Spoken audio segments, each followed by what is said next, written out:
O Son of Man, wert thou to speed through the immensity of space and traverse the expanse of heaven, yet thou wouldst find no rest save in submission to our command and humbleness before our face. Baha'u'llah. Therefore, in this world, he must prepare himself for the life beyond. That which he needs in the world of the kingdom must be obtained here. Just as he prepared himself in the world of the matrix by acquiring forces necessary in this sphere of existence, so likewise the indispensable forces of the divine existence must be potentially attained in this world. Abdul Baha. Thank you, Paimane. Thanks for having me back on your program, your podcast. I am, as probably most of us are, looking at the headlines with some shock and dismay, and really I've been put me in a very, very down mood, and thinking about the sort of the dissolution of the present order, and really thinking that in the 21st century we had perhaps gone beyond acts of naked aggression between one country and another, but perhaps the years ahead will hold still more surprises before we realize where the true direction of history lies. What I wanted to do today in talking about the search for meaning and purposes is beginning with, I guess, in some way, the situation in the Ukraine is a suitable starting point for the remarks I wanted to make, because it really because the beginning point is the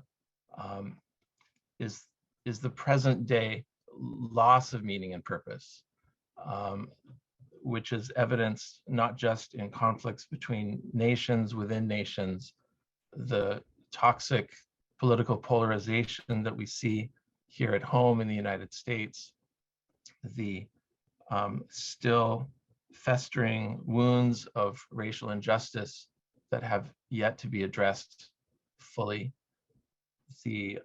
of course, a continuing global pandemic that's straining the infrastructure of the globe in different ways, and looming on the horizon, probably in our own lifetimes, a true catastrophe of the climate, provoked by our inability to think and work collectively, and to see ourselves all as citizens of one planet.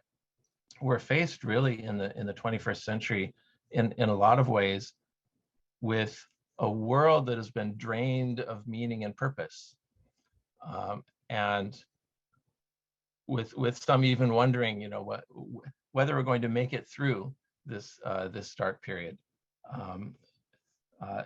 Evidence for this also is the growing and widespread degrees exacerbated by the pandemic of depression and mental illness among so many people, as well, who otherwise are not facing the kinds of physical threats that others in the world are.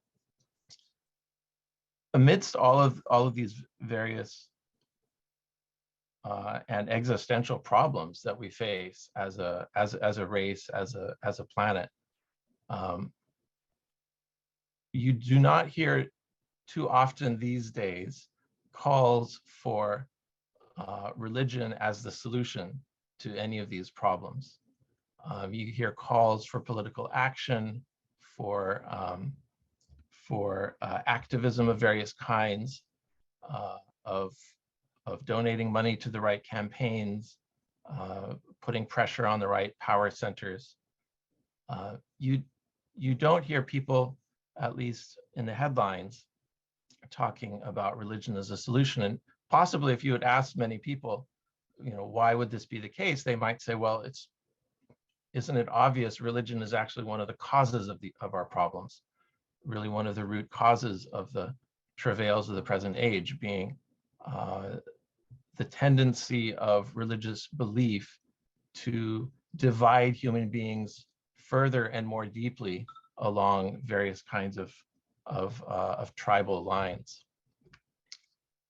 But into this scene of misery and hopelessness and a lack of sort of a lack of seeing light at the end of the tunnel, comes the Baha'i faith, which states that, which acknowledges on the one hand that religion as it has been practiced historically is indeed one of the root causes of conflict in this age, but perhaps counterintuitively claims that it is at the same time the solution to these problems.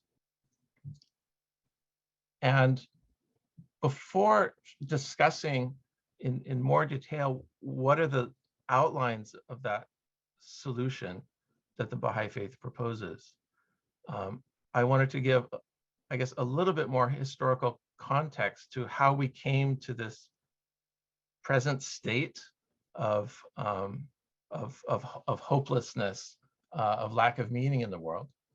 And although I'm not by any means a historian, I think looking back over the last few centuries of the history of ideas, if one were to choose a pivot point of history, of many different pivot points that one can choose, and many different ways that one could carve up history and say there's these various periods and various stages.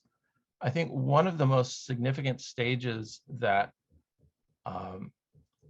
we've faced, humanity has faced, took place in a relatively small region of the planet a few hundred years ago. And I'm referring to the scientific revolution and the Enlightenment, which followed on the European continent, whose effects rippled across the globe in the succeeding centuries.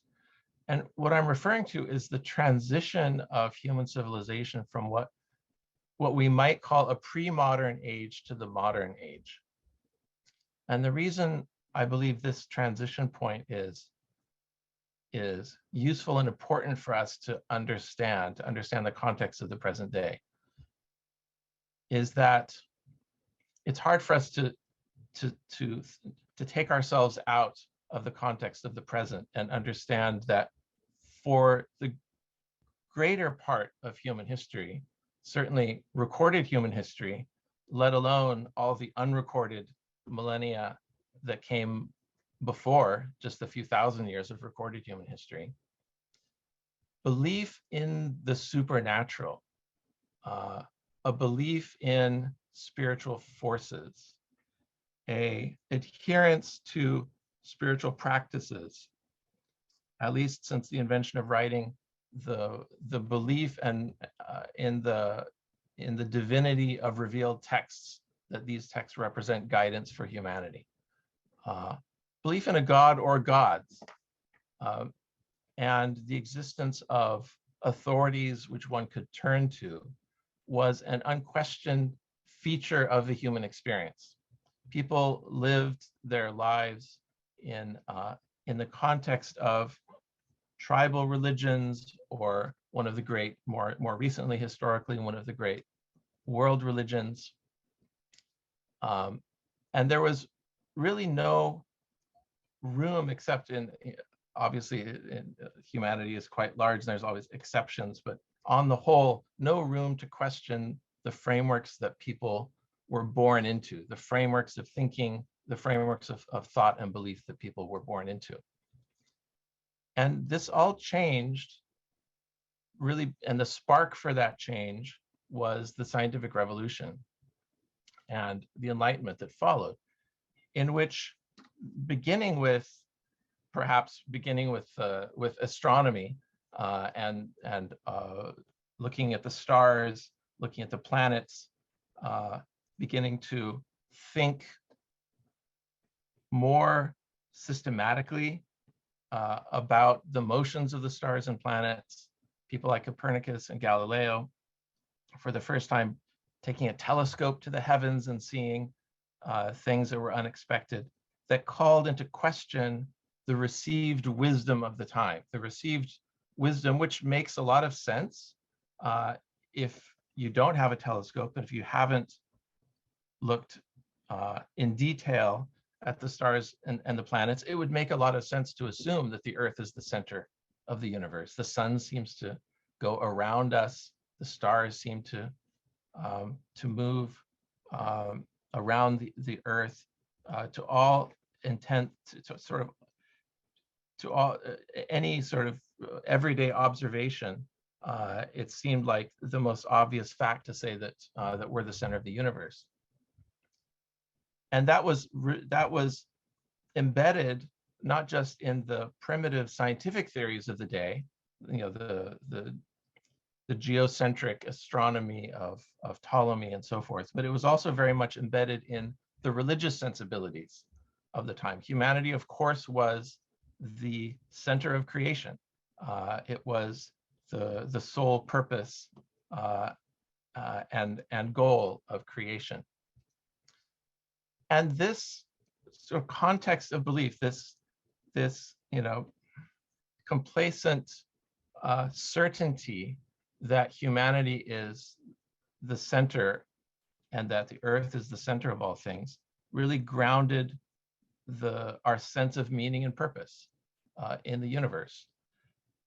And so that's why when the first theories began to come out, the theories of Copernicus and those that followed, that began to explain and chart the movements of planets and the sun, using this strange new mathematical language that,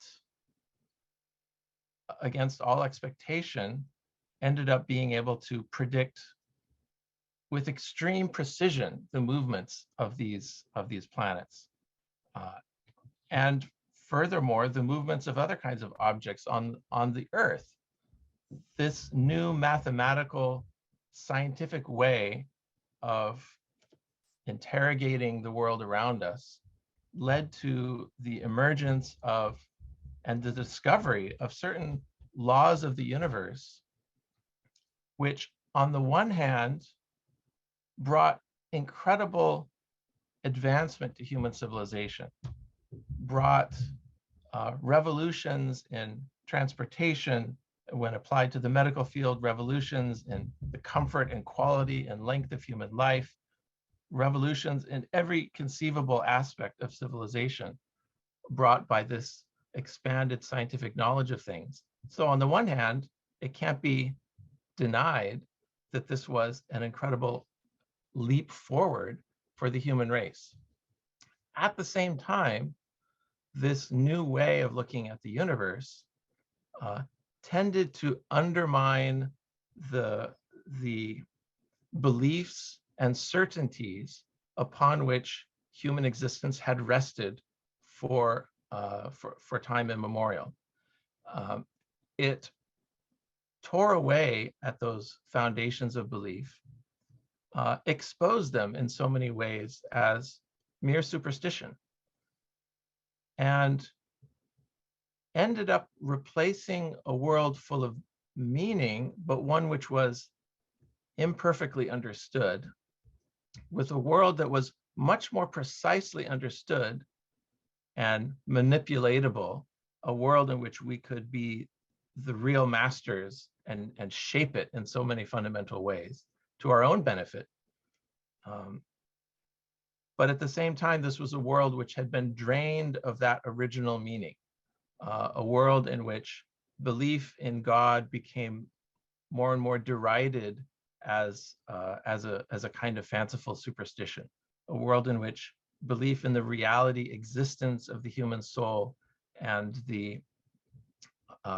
its perpetuation as just a way to ward off the fear of the unknown.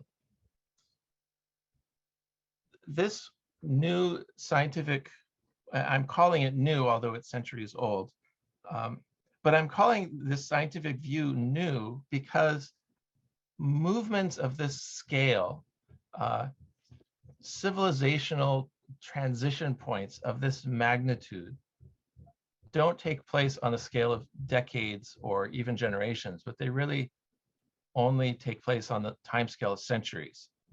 So in a way, we are still today processing the results of that revolution in human thought that replaced unquestioned belief in authority, religious authority, spiritual authority, kingly authority, political authorities, that replaced those authorities with the essentially purposeless and stark and austere authority of the scientific method and the mathematical laws of the universe. The consequences of that are still being felt, and primarily a wave of secularization which resulted from this swept over what we call the West first, and it's still making its way into populations and cultures which were technologically somewhat behind the West. So we're still in the process of witnessing the result of this. And in a way, it's as though the foundations of an old structure were fairly suddenly pulled out. And we're witnessing this kind of slow motion collapse, story by story, the building is coming down. This is nothing new, and this transition that I'm describing has been described by many over the last couple of centuries, and theologians and people arguing from the perspective of religion have worried about it and come up with ways of trying to negotiate this changed reality, but with mixed success, to the extent that we see a real conflict between this new way of thinking about the universe, which sees it as precisely definable and predictable, but nonetheless devoid of further meaning. A conflict between that way of looking at the universe and the more traditional ways of looking at the universe, which held to the authority, really the unquestioning authority of knowledge, which we might say is revealed in some way. Knowledge that unquestioned because it's been passed down from our ancestors and is therefore given us a special and sacred place, or revealed more recently in the words of a prophet. Of course, there have been various ways that us moderns have attempted to deal with this crisis of meaning in the world. One of which is to say that is to fold your hand in terms of admitting that there is no ultimate meaning in and ultimate purpose in the universe. To admit that essentially it is void and empty of purpose, that the universe is simply described in the end by matter, atoms, elementary particles, and their interactions through time. But that we ourselves individually fill that gap with our own meanings. But that solution very, very quickly runs up against certain realities, one of which is the reality that there are 7 billion of us living on this planet, and 7 billion different visions of ultimate reality are very difficult to harmonize in any way that allows collective action. which we find necessary for our continuance on this planet. Pure anarchy in the realm in the realm of thought is as bad a solution as the tyranny of one particular system of thought or one particular dogma, and its complete dominance over others.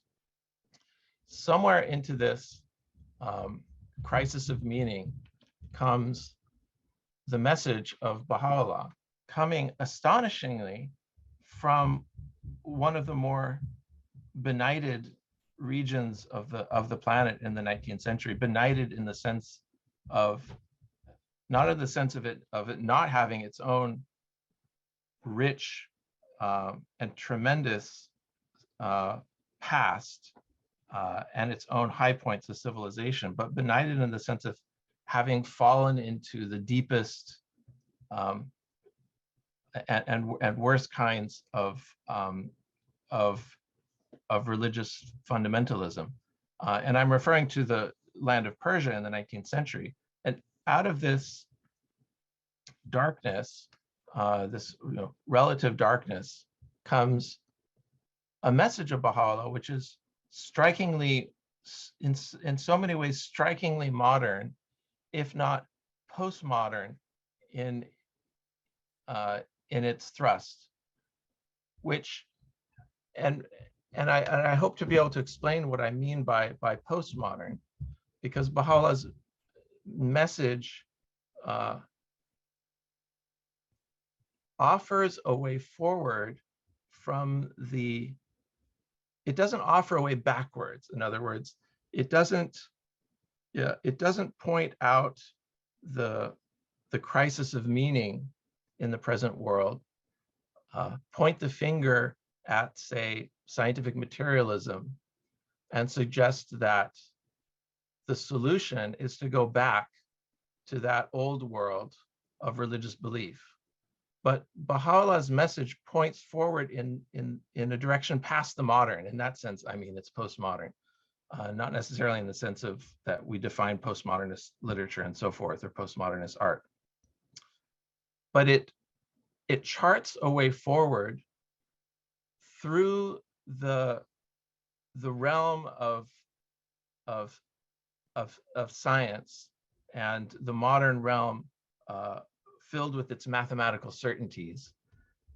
And it charts a way forward through that in a way that embraces that, but in a way that at the end recovers the all-encompassing sense of the sacred, which was a feature of human civilization prior to the scientific revolution.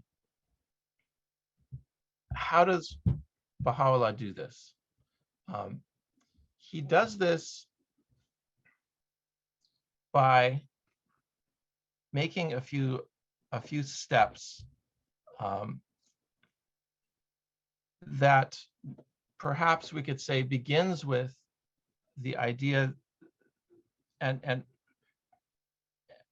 the first idea that has to be expressed is one that shakes loose the dogmatism that had so encrusted the different religious communities on the planet, which had all, in one way or another, become crystallized in certain unchanging ways of thinking that were taken as absolute truth.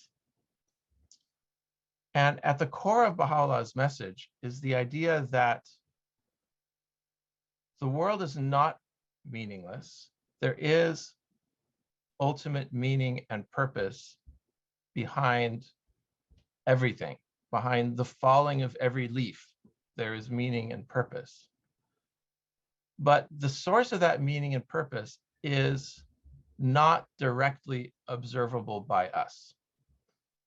None of us have direct contact with the capital T truth.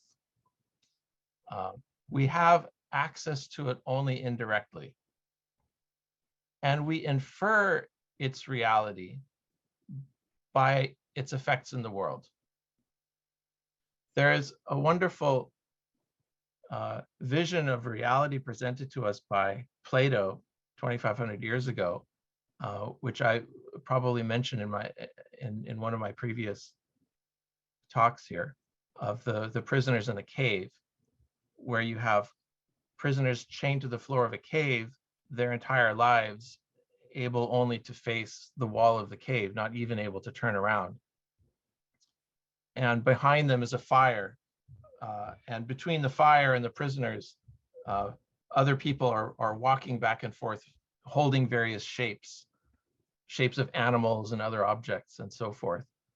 And the prisoners, all they ever see is the shadows flickering on the wall of the cave, that their entire world is the realm of shadows. And they have their own system of their own theories about these shadows. They have a whole language, of course, built around shadows. Every word in their language represents a shadow, not the actual thing. But the shadow world is not entirely disconnected from the real world. I mean, of course, the shadow world is a projection of the real world. So there's a correlation between the shadow realm that is their entire experience and the true realm, the realm of reality.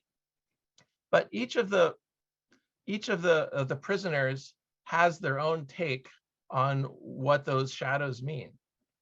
And no one has the ability to say, well, my theory about these shadows is more correct than your theory, because they're all equally chained to the floor of the cave. This, I think, presents, I can't think of a better analogy to present the dilemma of the human condition, a dilemma that the advance of science over the last few centuries has fully embraced, also in its own way, that those who are probing the deepest secrets of the universe and extracting those mathematical relationships that govern them are, I think, all taken by a sense of humility, that we do not have direct access to these laws of nature, that all we do as scientists investigating them is build models. And all we can do to prove out these models is test them against observations. And there's always a chance that a better model comes along. But until a better model comes along, we work within that model, most of us probably further exploring its boundaries, and it's stressing it at different points, trying to break it down, because through the breaking of the models, usually the next layers of insight become available. And then a better model is constructed, and then perhaps a better model behind that. But always there's a sense of almost like the models are the shadows on the wall, that there's never any direct contact with the laws themselves. And that perhaps that might be, it may actually be turtles all the way down, in a sense, that, or nested Russian dolls, and you open up one Russian doll and inside there's another one, and perhaps it's never ending. At first it was thought that the fundamental units of matter were molecules and atoms, and then at some point we realized, well, atoms are made of further components, so there's protons, electrons, neutrons, and then a few decades later we realized, well, those protons and neutrons can be broken down further into quarks. As far as we know, quarks are the most fundamental particle in the universe, but there's no reason to lay that down as a law of the universe. There's no reason not to propose that there might be further constituents of matter at energy levels that are simply inaccessible to us at this time. So the scientific method and the progress of science, I think, has been accomplished through this sense, this very conscious sense that what's being done is building models, that we're not touching the reality of things. And that essential humility, I think, helps to maintain the unity of the overall unity of the of scientific communities as they pursue certain topics. There's always differences of opinion. There's always at the margin fringe theories, which occasionally are correct, and in the center, but at the center, there's a kind of unity that never descends, or I'll say rarely descends into dogmatic statements. Perhaps I'm talking a little bit about an idealized picture of the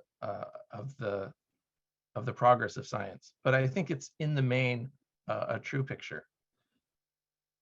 And what Baha'u'llah brings to bring it back to the message of Baha'u'llah, what Baha'u'llah is bringing is something which in its own domain, in the domain of meaning and purpose, in the spiritual domain, is very much scientific in a similar sense. And by that, I mean, Baha'u'llah makes clear that we don't have access to that capital T truth. Whether we're talking about the reality of what some call God, which is in the end just a word that we attach to something which is not actually a noun, because it's a reality that actually transcends the limits of human grammar, which forces everything into being a noun or a verb or an adjective or a particle that already presupposes a certain way of mapping concepts onto reality. So we have this word God, which puts it in the category of noun. Who's to say the reality that we're trying to reach, that some cultures have called God, is not just as much a verb as it is a noun? In the Bible, it says God is love, and love is an act between people. The Baha'i Writings themselves, when they talk about God more as an adjective than a noun. We talk about the attributes of God, and it's through the attributes of God that we come to the uttermost limit of what we can understand about that concept. So there's a sense, even in the Baha'i writings, of God being more in the grammatical category of an adjective than the grammatical category of a noun. But the point is that the ultimate realities of things are beyond our comprehension, partly because our comprehension is constrained by, as Baha'u'llah calls it, the world of names, which we might call the realm of grammar and vocabulary. That what we're exhorted to do is to escape from this realm of names to what is beyond. But of course, there's no way of putting in words what is beyond the realm of names. It's something which is really only the domain of pure experience. And here we touch upon what might be called the mystical core of Baha'u'llah's message, which he himself states is no different from the mystical core of any of the great religions of the past, or any of the cultural expressions of the spiritual impulse of the past. All have this acknowledgement of there being a mystical core of awareness or experience which lies at the heart. But Baha'u'llah, having made this point that we have no access to the ultimate realities of things, then gives us I would say, an astonishing redefinition of religion, which is not, which is so anti-dogmatic, which again is what the world needs right now. It needs to break free of dogma if there is any chance of the different religious communities on the planet coming together under one banner. If there's any way that all the people on this planet can find common ground, it has to be as a first step of finding a way around the crystallized and absolute beliefs and dogmas that bind us, that bind our thinking. And Baha'u'llah gives us this radical redefinition of religion in a letter he wrote to to an old Zoroastrian friend of his. His name was Manakji Sahib. So it wasn't to a follower of his, it was to a friend of his who he had known from the days that they had spent in Baghdad together. And his friend writes to him years later. Basically, we don't have all the text of the letter, but we can imagine that his friend was saying, so I hear you're a prophet now, so tell me, answer me these questions. And his friend gives him all of these questions, 8 or 9 different questions. And Baha'u'llah's answer to all of these questions, which were very theoretical and theological, beef or pork, well, that's a practical one, it's yeah. Which one has God forbidden unto us? Referring, of course, to the differences between Hinduism and Judaism and Islam in terms of what are the forbidden foods and so forth, but also asking Baha'u'llah about the relationship between God and the world. Well, which is it? He asks. Does God send prophets every few centuries, or is there no God, or did God just create the world and then stand back, or is God a part of the universe, a part of every atom, a part of everything? So Baha'u'llah was asked about to adjudicate, say, well, which is it? Is it deism, pantheism, dualism, theism, atheism? And Baha'u'llah's answer was really astonishing. To all of these questions, he gave one single answer, and the answer was to be anxiously concerned with the needs of the day in which you live, and to center your deliberations on its exigencies and requirements. And he further said that the divine physician has his finger upon the pulse of humanity.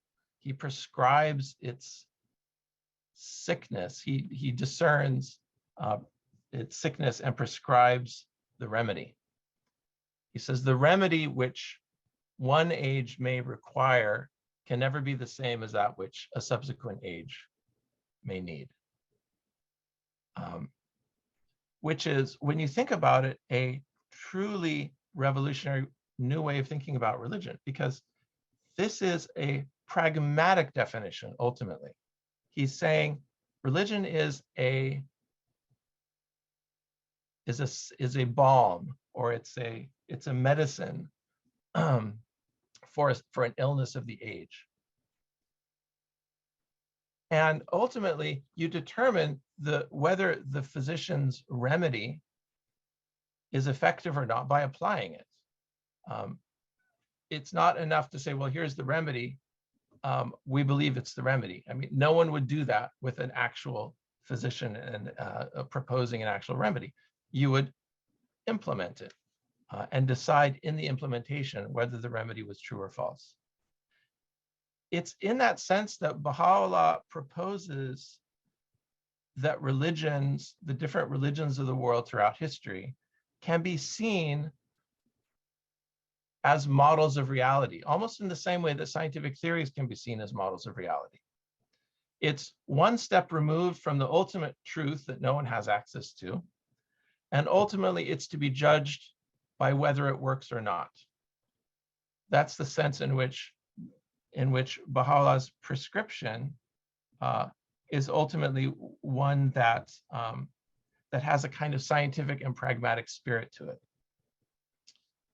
Baha'u'llah proposes then that the illness of the present day, the illness that afflicts humanity in all of its parts and members, from individuals all the way up to the great sort of civilizational axes on the planet, the great illness of the day is disunity. And the solution, the remedy to that disunity is, as Baha'u'llah says, this new and wondrous faith. And by that, I don't believe Baha'u'llah is saying we're replacing a whole bunch of dogmas with a new master dogma that everyone will now believe in. I don't believe that's what Baha'u'llah is saying. I believe that what Baha'u'llah was intending was a revolution in consciousness by which we understand and contextualize the different religious experiences of humanity throughout the past, validate them as being right and true and beneficial in their consequences within the context of their day. Understanding also the human fallibility that always ends up corrupting these systems, the lust for power, the ego and greed and so forth, that have always eventually gotten in the way and hastened the decline in the relevance of these different religious systems. But in the end, it's a validation of the heart of the religious experience of humanity. And it's an understanding that just as we have collectively evolved physically on this planet over millions and actually billions of years, and as the cosmos, of course, has evolved over many billions of years to lead to the emergence of planets like the one we're living on, and as human societies have evolved over the past several thousand years from the invention of those concepts which enabled us to act and work together collectively for the first time, collectively in numbers larger than just those in our immediate friend circles, those that we personally know. Just as there is evolution in all of these components of human of reality, the physical reality of the cosmos emerging, evolving to bring forth habitable planets, the biological evolution of this globe, which through processes of mutation and natural selection have led to the emergence of unicellular life and then multicellular life and then creatures that can contemplate the meaning and mystery of their own existence like us. And then finally, the cultural evolution of these beings, of us, just over the last few thousand years, which in the scale of things is a lightning fast transition. All of these are evolving, and just as they are all evolving, so also does our conception of ultimate truth evolve. Just as our scientific models evolve to become better and better representations of the facts, as our ability to investigate these facts becomes more and more refined, so also as the human soul progresses, as the human mind progresses, as we're able to progressively identify aspects of our thinking which are effective, which are essentially superstitious, and be able to cast off those superstitions of bygone ages and come closer and closer to the ultimate realities of things. Just as there's evolution in all of these things, there must also be evolution in the realm of religion. Religion must be progressive and dynamic. And not only that, but it must be progressive and dynamic within, not just from one religion to the next, which would give you a kind of a stair-step view of history, that you have a religion coming and then it kind of crystallizes everything until the next religion comes along. That's one way of looking at it. But Baha'u'llah's concept of dynamic evolution is much more than that. It also includes movement and evolution and progress within a particular religious dispensation. And this is one of the other great, I think, great ideas that Baha'u'llah has brought, great tools that Baha'u'llah's message has brought into the world to give humanity a chance moving forward. And that tool is what Baha'is will refer to as our administrative order, as our method of organizing ourselves, which ultimately enables us at the highest levels of that organization to change and adapt the expressions of this spiritual community, this all-embracing spiritual community, accordance with the needs and requirements of the age. The institutions that Baha'u'llah gave the briefest outlines of in his writings were to be democratically elected at various levels of society, from the local level all the way up to the international level.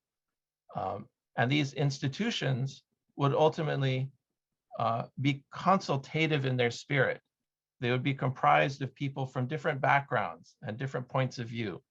And through the coming together of these different backgrounds and points of view, conclusions would be made, decisions would be made, which, owing to the changing circumstances of humanity, could always be modified and changed in the very next day, if necessary, which gives the faith community that Baha'u'llah has left behind a kind of radical flexibility, ability to turn itself on a dime, really, and to shift direction in ways that I think would be the envy of most other religious communities.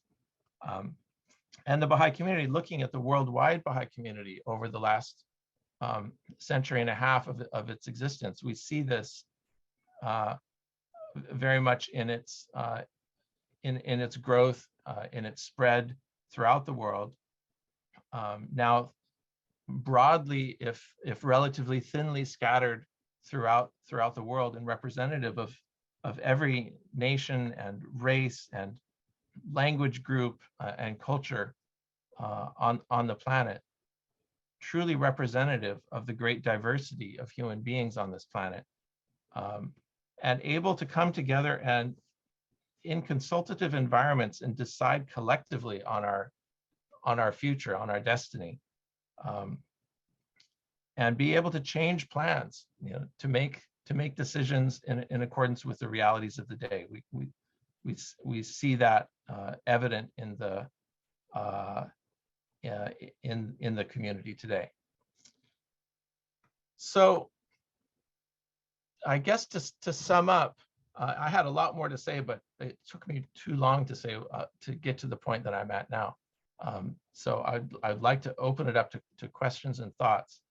But to try to, I guess, to sum it up, what I'm proposing is that the message of Baha'u'llah is a message that embraces both the pre-modern and modern phases of human civilization, embraces and validates the collective spiritual history of the human race, embraces and validates the scientific method that has uncovered so many of the mathematical laws and relationships that underlay reality, that is able to harmonize these two by proposing a spiritual vision of human destiny and purpose, which has a kind of humility embedded within it, because it never claims itself as being anything more than the best model at the present. It never claims to be anything more than the remedy for a particular illness of the age. That has no claims of finality for itself, but that proposes a framework within which all the peoples on the planet, warring nations, tribes, and races, can come together and collectively and in a spirit of good faith realize their common destiny. So that's probably as good a place as any to stop. Thank you. Thank you so much, Dr. Phelps. That was really interesting. Thank you so much for giving us your time this morning. Yeah, we have a few minutes for some questions. So if you have questions, go ahead and put it in the chat and we'll address them. Okay, our first question / comment is, what a light way to present such profound and unknown topics to humanity. Thank you, Dr. Phelps. I have a family member who believes and practices card reading, angel messages, 3D, 5D rituals, and many weird astrology beliefs. what would you say to this person to slow down those beliefs and to start to research what the Baha'i faith says about these areas beyond what you've shared with us today?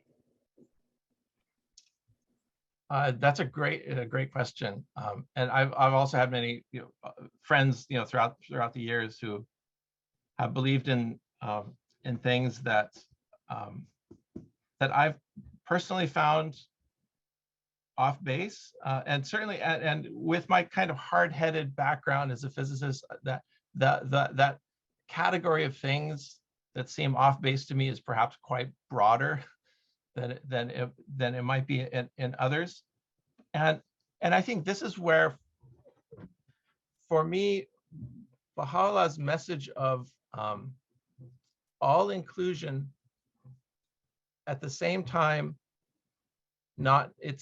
there's two aspects to my answer, and one is there's a sense of accepting people where they're at.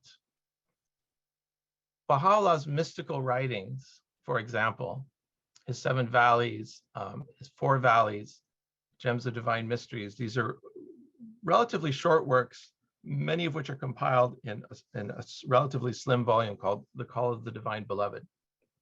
For me, profoundly express the idea, which is a prerequisite for human diversity coming together at a point of unity, profoundly express the idea that everyone is on a path.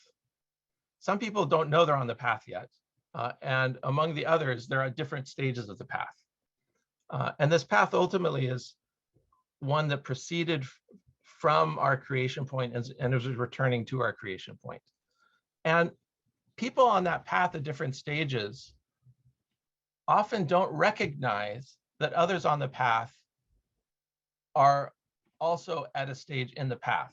In other words, as one way Baha'u'llah puts it, there's seeing things, you can see things through the eye of unity and you can see things through the eye of distinction. These are two fundamentally different ways of looking at the world, as things separated into a bunch of pieces or as seeing the oneness behind things.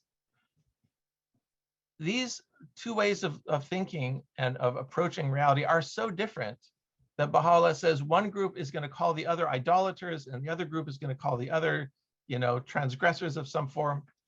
And they are, if they don't see more broadly, they're truly going to reject the other as being completely astray. Whereas Baha'u'llah says where they're at is true and correct within its own perspective. In other words, Baha'u'llah wants us to assume good faith on the part of others. So that's part one of the answer. Part two of the answer is there is error in the world. There are bad decisions. Every position is not equivalent to every other position. Some positions are destructive. Some positions are simply not helpful. And that's where a degree of forbearance on an individual level comes in, that we try to accept everyone where they're at. We gently guide them in I suppose, a Socratic sense, not in the sense of instructing them, here's the truth which I'm to deliver to you, but in the sense that Socrates so beautifully exemplified in his life. He would just ask people questions, not even, pointed questions like, how are you so wrong about X, Y, or Z? But he would ask them just, what about this? What about the consequences of that? If you say this, then would this not follow? And if that, then would not this other thing follow? And through a process of midwifery, really, aid in the birth of a new realization of things. That's one way to think about it. Realizing all the while that one's own position, one's own view of what the facts of the matter are, is always itself provisional and fallible, and so one approaches this with a sense of humility. When it comes, however, and this is, I'm talking on a personal level, when it comes at a collective level, I mean, supposing there's a whole collective group of people who collectively believe something which you think is destructive, unhelpful, what does one do then? That's where that sort of second part of Baha'u'llah's prescription comes in. The solution being and a solution that currently does not structurally exist in our current political systems, but the solution is bringing together a diversity of viewpoints, consulting in good faith, and then going with the majority decision, realizing that that if that majority decision is not in accordance with ultimate reality or facts, that by being executed in a spirit of harmony, the true position will be found that much faster. That's probably an overly long answer, but I think it's really a two-part answer. One part is this kind of acknowledging that different people are, and that's also something I've come to, I guess, a greater sense of ease about. When I hear people talk about, say, horoscopes or something, I initially want to roll my eyes and say, okay, that's kind of been debunked thoroughly already, and how can people believe in horoscopes? But I guess the older I've gotten, the more the less worried I am about that, because people find inspiration in lots of different ways. And if that inspiration gives them comfort, guidance, and purpose, in other words, if the result of it is not something which leads to hurting others, if the result of it is good, then who am I to complain? A very good friend of mine is an evangelical Christian, believes in young Earth creationism. Initially, I would think, well, this is something I have to argue against. I mean, I'm a cosmologist. We know the facts of the matter. The universe is 13.7 billion years old. But why bother? What?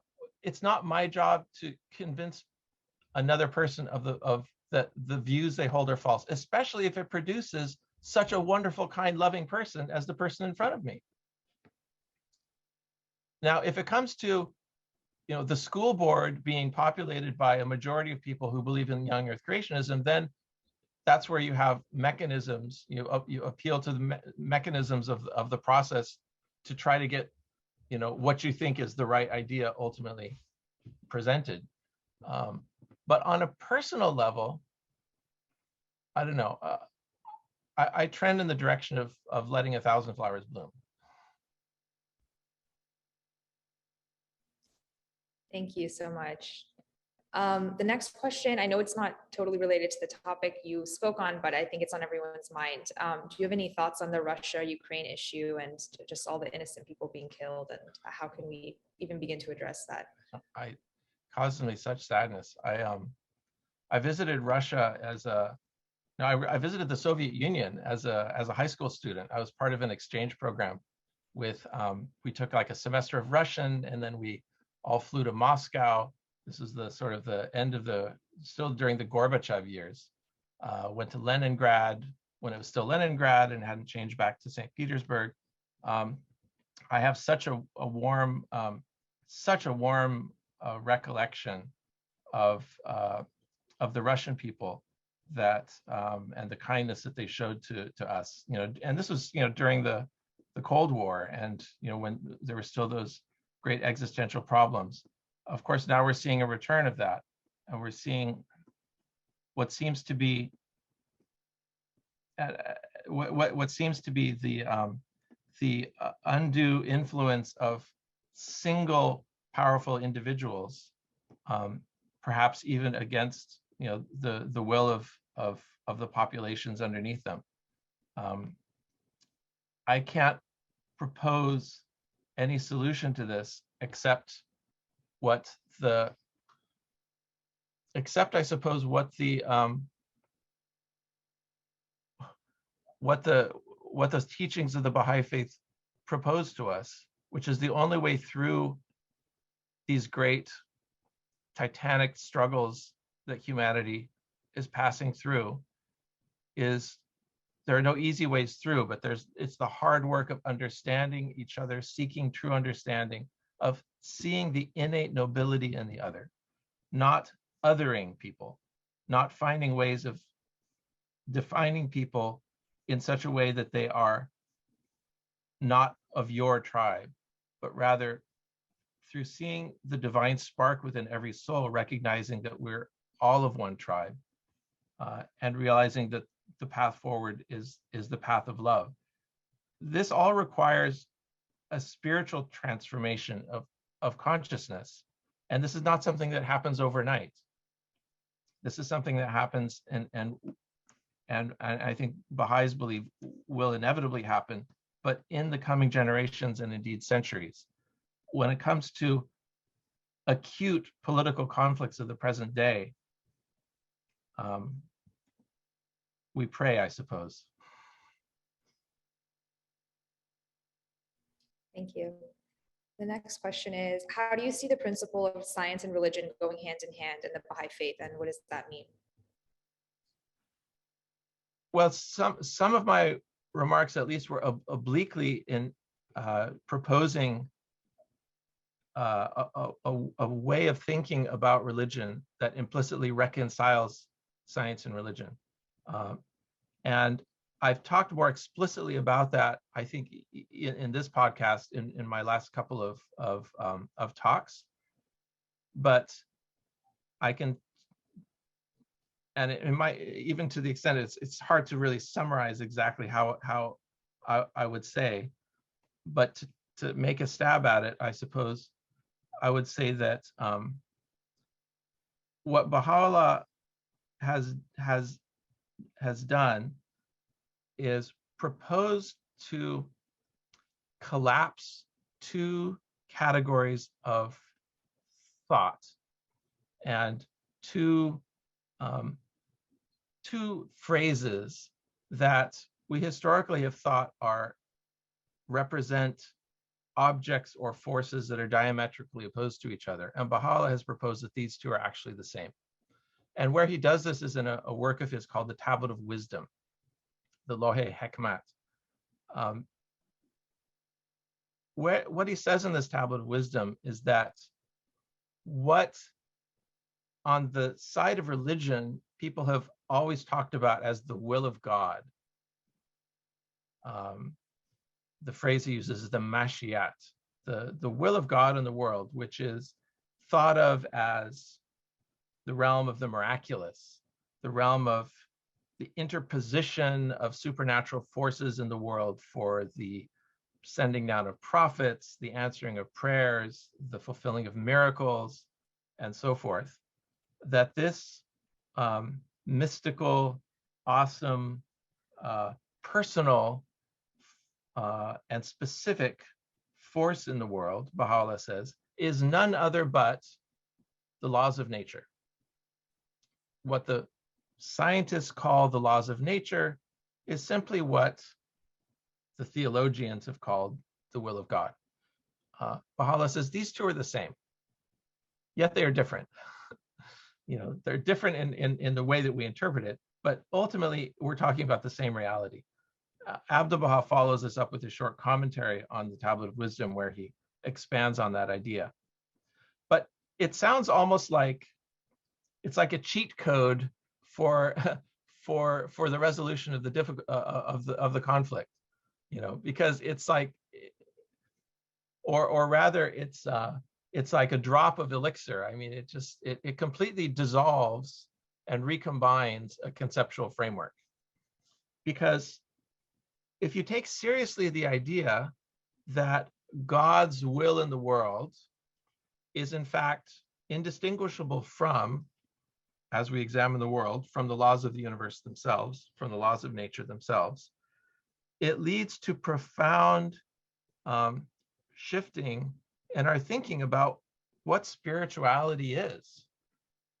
Spirituality then becomes not some supernatural additive. It becomes not the interaction of ghostly, invisible forces in the world, but it becomes rather the emergence of higher degrees of potentiality from lower degrees. It becomes something much more continuous. In other words, the world no longer becomes divided in a dualistic way into material things and forces on the one hand and spiritual things and forces on the other hand. And I think that dualistic division really lies at the heart of the modern sense of conflict between science and religion. And although so much of Baha'u'llah's language is dualistic in character, in the sense that, in a very similar sense that other religious scriptures also are dualistic in their language, we shouldn't be fooled that that dualistic language represents the ultimate reality of things. Because Baha'u'llah says, as to his own words, that he speaks according to the needs of the time and the exigencies and limitations of the hearer.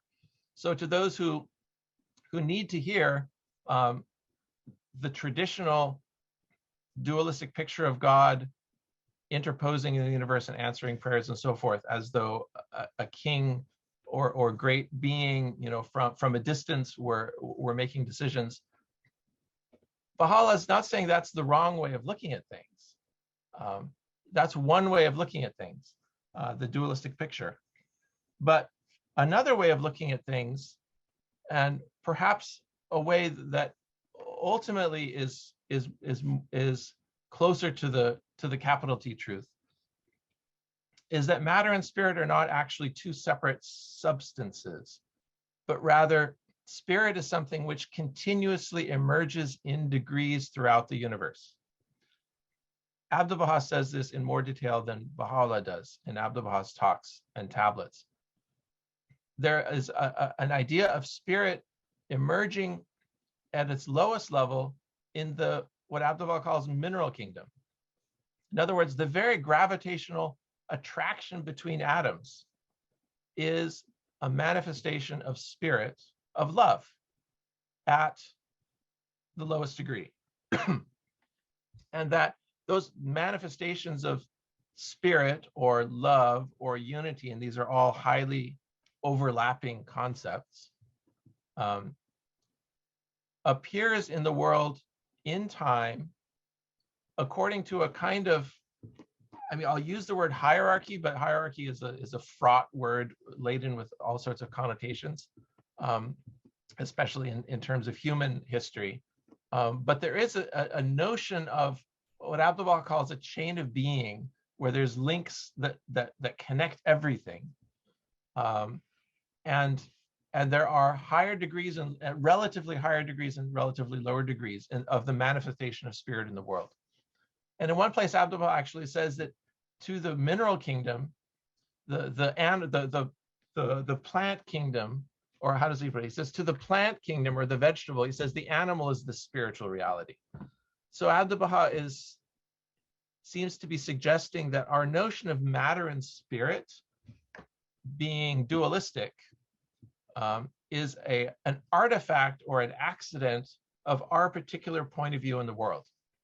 Here we are in the human station in the world, and we have a particular clear, in our minds, definition of what the material world is and what the spiritual world is. The spiritual world is a realm of ideas and spiritual forces and love and unity and the soul and all of that. And the material world is everything that science can measure and unfold the realities of. But Abdu'l-Baha seems to be suggesting instead that what we call matter and spirit is a function of our position in the universe. It's a function of where we are on this chain of being. That way of looking at matter and spirit, which is profoundly non-dualistic, I think gives us a way of resolving the science and religion conflict, because we're no longer picturing the universe as torn between these opposing forces of the invisible spiritual forces pulling in one direction and these physical forces pulling in the other direction, or the conceptual, we no longer have the sort of ragged conceptual boundaries between the two, where they're fighting for turf. Instead, we have a more subtle and nuanced picture of reality, where what we can call spirit from one perspective, from another perspective, has a physical has a physical explanation for. And as our understanding of the world continues to develop and grow and expand, where we put that boundary between what we call matter and spirit also changes. You know, early humans no doubt thought of all sorts of natural forces like lightning and earthquakes and tsunamis and so forth, volcanoes, as the direct action of the gods in the world. They were absolutely categorized as spiritual phenomena. And only as the realm of science extended into the realm of geology and meteorology and so forth, did we realize, oh, there are physical explanations for these. They may be complicated. We may not have a perfect modeling of these things because they're not simple, but we at least understand in principle that there are physical causes behind this. We don't need to posit the existence of invisible spiritual forces. And I think that was supposed to be like a one-sentence nutshell answer, but really I would refer you, I guess, to my earlier presentations to go into this in more detail. Great, thank you so much. I know we have to end early, so I think we'll close the questions there. Thank you so much again, Dr. Phelps. We all really learned a lot and enjoyed it today. Thank you. And our speaker next week will be Ms. Carolyn Sperry Fox, and her topic will be the search for the promised one during the 19th century. So again, these are every Saturday at noon Eastern time. And if you're not already on our mailing list, I'll put the link to our contact form in the chat. And we'll go ahead and end today with another Baha'i song.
symbol of his majesty, a token of his power, a means of admittance into his straight path.